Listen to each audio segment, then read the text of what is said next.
Hi my friends, hopefully you should be able to see this. It's quite early in the morning, so you should be able to see the lights working. The reason I didn't show you the lights working the other day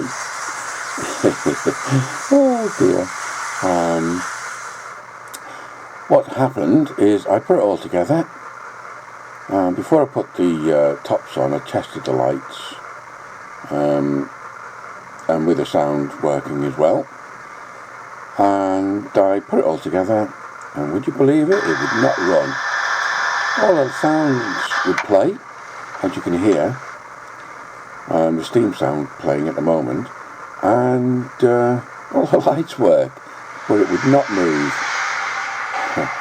And would you believe it, one of the it was the red wire had come off the decoder. As I've said before, this project has been a bloody nightmare. So I had to solder the red wire back on, which wasn't easy given the space. But anyway, it's fully working, and I'm very pleased with it now, finally. So I'll just show you the firebox working when I play the shovel sound, and I'll show you each of the lights in turn. Now it's on a small tripod, which I'm going to have to move to the front of the loco, to the rear of the loco, and to show you the centre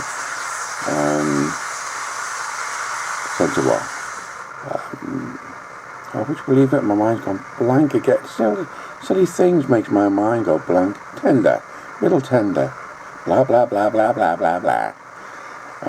So anyway, here goes the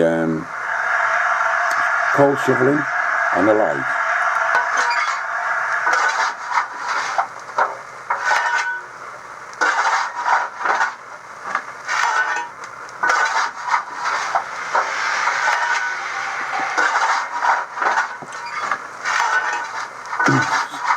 As you can see, it goes in sync with the coal shoveling when I press F6. So that installation went well and is working well. So I'll just turn that off, and the coal shoveling will stop, which it has done. Now I'll take it to the front of the loco. Bear with me.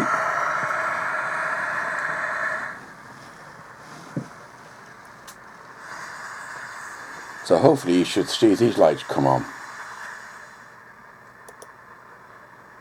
I'll turn them off and turn them on again. I'll take you to the rear of the loco. Bear with me.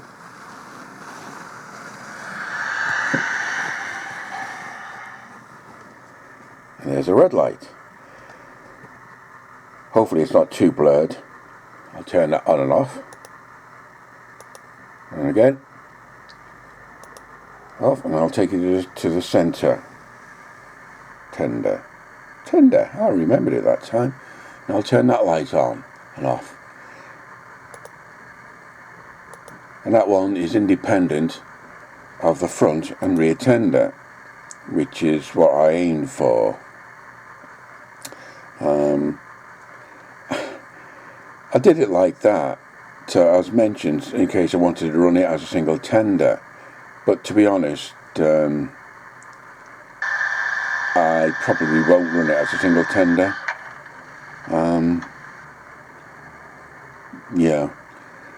Graham at Lakeside said, mentioned what would I do with the wire, because I'll show you what I've done in a minute. If running at a single tender, what I'll have to do is either tuck it underneath. He's on about the wire that connects the this tender and that tender. So if I'm running it as a single tender without this, there's going to be a wire coming out of the back of this. So I'll either open it, lift it up, open it up, tuck it inside, put the body back down, or I'll tuck it underneath, tape it underneath, use black tack or whatever. But as mentioned, I probably never will run them as a single tender, but I just wanted that option. Let me just show you what I've done now to turn these red lights off. Right, between the loco and the first tender, again apologies for the light, I reduced the size of the pins, and I wasn't very happy, even reducing the size of the pins, cutting them down, and reducing the size of the, let me just turn the sound off, and reducing them, the seat shrink down. It still was a bit too bulky for my liking. So what I've done, between the loco and this tender, they're permanently connected now, with black wire, because that's the better option. And that has still got the 2-pin plug in case I wanted to separate the two tenders, which I will have to anyway in case I want to box them, which I intend to. I'll have to modify the box polystyrene to fit that to those two tenders, because the rear tender is underneath these two in the box, so I couldn't leave them permanently connected. So that's it.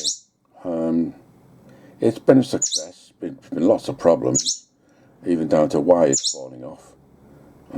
Caused a bit of a headache, but even after all that, I'm pleased with the end result, because it all works fine now. So thank you very much for your time. Bye.